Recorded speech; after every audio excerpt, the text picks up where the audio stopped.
So this video is going to show the process for moving from percentiles back to x values, what I've called in the past method 2 when talking about normal distributions. And again, this video cues toward week 9 of our semester and leading up to exam number 2, which looks exclusively at the materials of normal distributions, hypothesis testing, and chi-square. Anyway, so what we're going to be doing on this video is taking a look at the problem I gave you in this week's participation sheet in Roman numeral 1, and it is the second problem, and it begins with a normal distribution, and it's got a, make this a little bit clearer for you. Okay, there we go. It's supposed to be 20. There we go. It's got a normal distribution with a mean of 20, standard deviation of 5, and we're starting with the 25th percentile. So the way we begin this process is we ask the question, where is the 25th percentile? And we know that the 50th percentile is in the middle, so clearly the 25th percentile is going to be over here, which means that we're going to be dealing with a negative z-score, okay? Now, if we're taking a look at what we need to find in order to make all of this work, we're starting with the 25th percentile. And basically the way we do this, and I've been talking about this in class the last couple of weeks, is that if you're looking for a percentile, if you're beginning with a percentile and you're looking for the percentage, and you know you're on the left-hand side, then we're trying to look for a value over here. Here's the 50. We know that the 25th is where our target is, so we're going to go like this. 50, okay, minus, whoops, it's a big 0. It's either too big or too small. Okay, 25, okay. Okay, that's not too hard to do in terms of math. Okay, 50 minus 25 is going to give us another 25. Okay, so then what we do is what we normally do when we're looking for the percentage. We are looking in our books on page 42 for this one. 69 is for the chi-square, but 42 is what we're looking for when we're speaking about the normal distributions. And when we get to 42, we're going to go ahead, since we're moving from the percentile up to the x, and we're looking in the center of the graph. We're no longer looking from the outside in, or the edges in. We're going to start from the center and move our way out.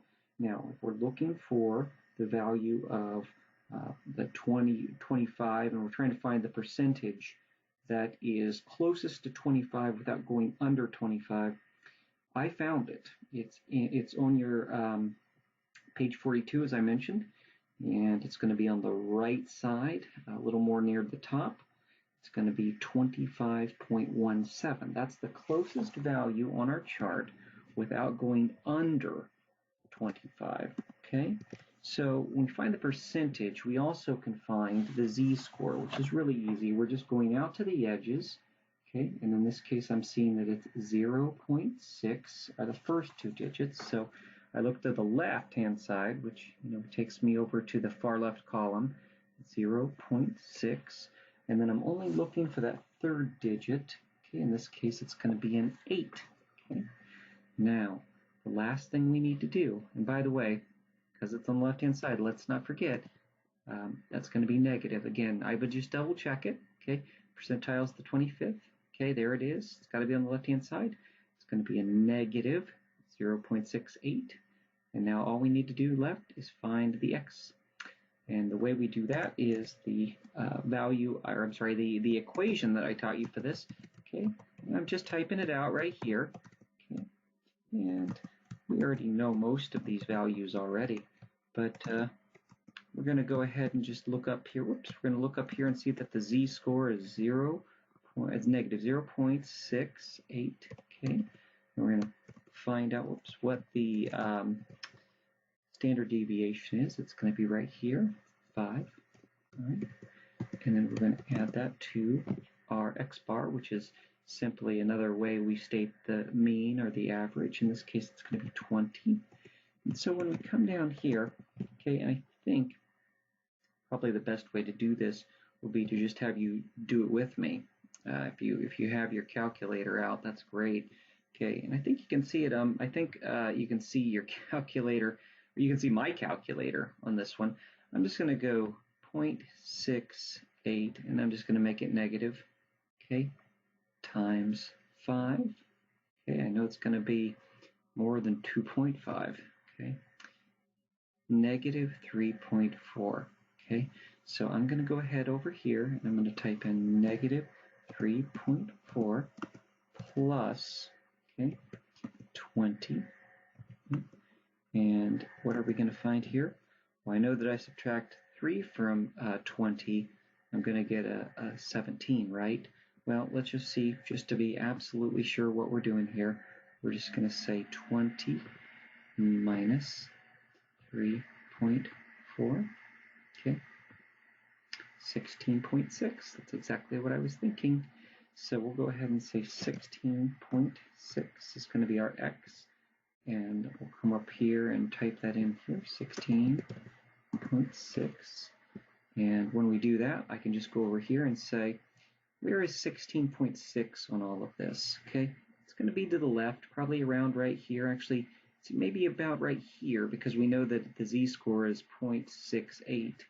Okay, and from here to -1, it's probably going to be around right here. Okay, so that all fits together. Okay, that's how you do method 2. What I usually call method 2, or moving from a percentile to an x value when we're looking at a normal distribution. Now I'm going to reset this, and we will go ahead and look at one more example before we finish this. And for our final review problem, we're going to do the same thing we did before, moving from percentiles to x values. In this case, our percentile is going to be the 67th percentile, and we're going to be moving up to the x value. If we look over here to the right, I have already included the figures that we have from the example, and this is number 4. In your review, it's the last example in section Roman numeral 1 of week 9. And we have a mean of 15, standard deviation of 4, and we're starting with the 67th percentile. So as you in the past have been advised by me, we are going to take a look at where the 67th percentile likely falls, and we know that the 50th percentile is in the middle. We know that when we read percentiles, we go from left to right. We know that on the far left is 0, and on the far right is 100. And if we know that in the middle is 50, we're looking at the 67th, which is going to be right around here somewhere, right? Right around here. We also know that if it's going to be to the right of the midline, it's going to be a positive z-score, a positive z-score. Now, in the previous example, what I did was I said that when we had a value over on the left-hand side, we subtracted it from 50. So we started with a percentile, okay, and the way I taught it to you is we'll start with the percentile right here, okay. I'm just going to abbreviate per, okay. We're going to take the per away from the 50, okay. That's how that works when we had it on the left-hand side. The opposite's true when we have a percentile right here, okay, on the right-hand side. So in this particular case, we know that the percentile is on the right. So what I'm going to just do is, as soon as I can get this to work, is I'm just going to go per, representing percentile. There's the E and the R, okay, minus 50. Okay, there it is. Now, in this particular case, what are we dealing with? If we are using the right-hand side, then clearly what we're going to be doing here is we're going to say 67, okay, minus 50. Okay. And from what I can tell, okay, we can do a little bit of math pretty easily. Okay, 7 minus 0 is 7. Okay, 6 minus 5 is 1. So clearly we're going to look for the percent that's closest to 17. And if we go to page 42 in our book, we find that actually we get very lucky here because it's actually right on 17. 17 0.00. That is exactly right. Okay. Now, if we take a look at the edges here, we find that the z-score, okay, which again, we already know it's going to be positive in this case. Okay, it's going to be 0.4 because I saw the 0.4 on the far left of the row where 17.00 sits. And then if I move my finger up to the top of the column, that third digit is going to be 4. So we already know it's going to be on the right, so it must be positive. Okay. And so for the x value, how do we find that? Well, I've taught that for you before, and I'll teach it again, okay, just like we did before. Okay, z-score, oops, sorry about that. Okay, equals z, oops, standard deviation plus x bar. Okay. Now, let's go ahead and plug in our numbers. Okay, again, it's going to be positive. Okay. Standard deviation in this case, we'll just go over here to where 4 is. Okay. And we'll go 4 plus x bar is 15. Okay, so 0.44 times 4. Okay, it's going to be, looks like under 2, isn't it? It's going to be under the amount of 2. And I'll go ahead and just, because we want to be extra sure here, we want to clear this out. We want to go like this. 0.44 times 4 equals, okay, 1.76. Okay, so I'm just going to go over here and say x equals 1.76 plus, okay, 15. Oh, well, that's pretty easy, isn't it? Because we're just going to go 16.76.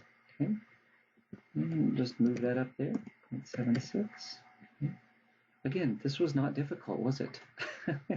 This is the conclusion of number 4 on your participation sheet for week 9. Okay, and this is the final example this week for moving from percentiles to x values, and I hope it was useful to you.